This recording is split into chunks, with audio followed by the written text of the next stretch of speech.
not to consider because they are not somebody we can trust right now. They don't keep their word. Yes, thank you.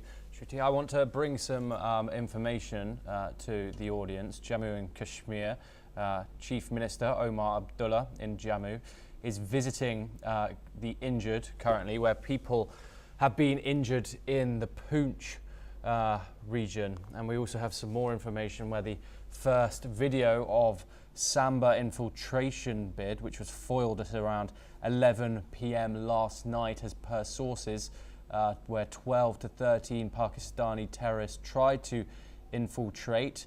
The official government statement reads that in Samba sector of the Jammu frontier, the BCF in the intervening night of the 8th and the 9th of May 2025, an infiltration attempt by a big group of terrorists has been tried, which was detected by the surveillance grid. This infiltration bid was supported by fire from Pakistani Rangers post Dandhar.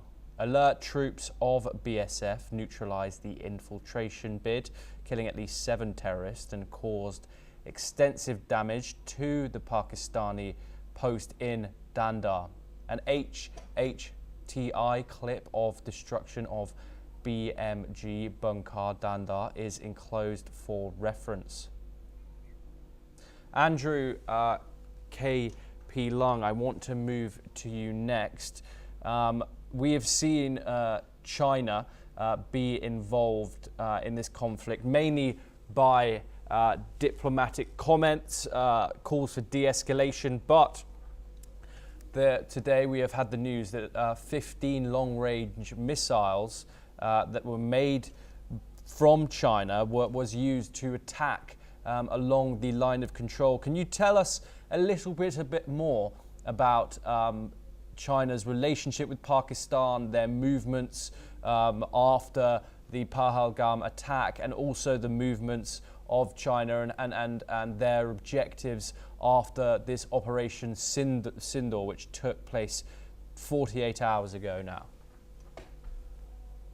Well, of course, China is a very close relationship with Pakistan, a very important nation at its border, full of conflicts with other neighboring countries like India, and also terrorist regimes and various trafficking going on. And so the relationship between Pakistan and China is very important. And of course, like other big countries, China is one of the world's largest supplier of armament or weaponry to other countries. And hence, the supply of even airplanes and to Pakistan or other weaponry. But that doesn't mean that Beijing wants a major conflict along its borders. Particularly at a time when the whole world is now in turmoil thanks to the terrorist war. I think no countries, China included, United States included, and in fact the whole world included, wants to have a major war between two nuclear-armed countries like India and Pakistan. And I think it serves nobody's interest to allow the conflict to escalate and to spiral into even possibly a nuclear war. And that's ridiculous. And this idea of supplying money I think, is rather naive. No money can end a war. And as pointed out by your early commentator, any money could also embolden the military on either side. So I think that the most important thing is for both sides, both India and Pakistan, to just talk to each other and to resolve the conflicts. And in fact, that's what the United States also recently said through its, I think, the Foreign Secretary or very high senior officials, and they want the war to de-escalate and not to spiral into a conflict. As I said, I mean, it serves nobody's interest. Both countries are major nuclear powers, and both countries have a long history of conflict.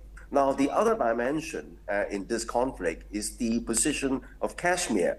And of course, the Kashmir situation is a legacy of the British old colonial powers when it first occupied India and through a number of measures divided the countries into India and another countries with Pakistan, separating the Hindus and Muslims. And the Kashmir, for example, was given by the Indian government a degree of autonomy, but that degree of autonomy was taken out, and hence leading into kind of internal protests and conflicts, or even military conflicts, and even terrorism. So I think all these causes should be addressed fairly and squarely by both the Indian government and the Pakistan government, and both sides should start talking to each other and trying to resolve the disputes, and not relying on teaching the other nation a lesson or trying to borrow money to strangle its military. All these are rather naive, and that's not going to solve the problem. And that is no good, hoping other countries could intervene on behalf of one side, because that would even expand the escalation into a regional conflict. And that's the last thing Beijing wants to do, is to really put fuel into the fire, fuel in terms of money or weaponry. I think that it serves nobody's interest. The solution lies in direct talks between the Indians and the Pakistanis. Yes, Andrew. I just want to give a bit more of an update on some information that we've got. The Chinese PL says that 15 long-range missiles were recovered from Hoshiarpur in Punjab. The missile is intact, indicating that it failed to detonate. And yes, I just want to bring in Shruti once again. What have you thought of the international reaction to this? I mean, most people, most international countries are calling for de-escalation in this conflict. However, neither side seem to be slowing down in escalations. Obviously, accusations are flying around. What do you think of the international community's reaction to this? And how do you think this is going to move forward? Thomas, I'd like to say that India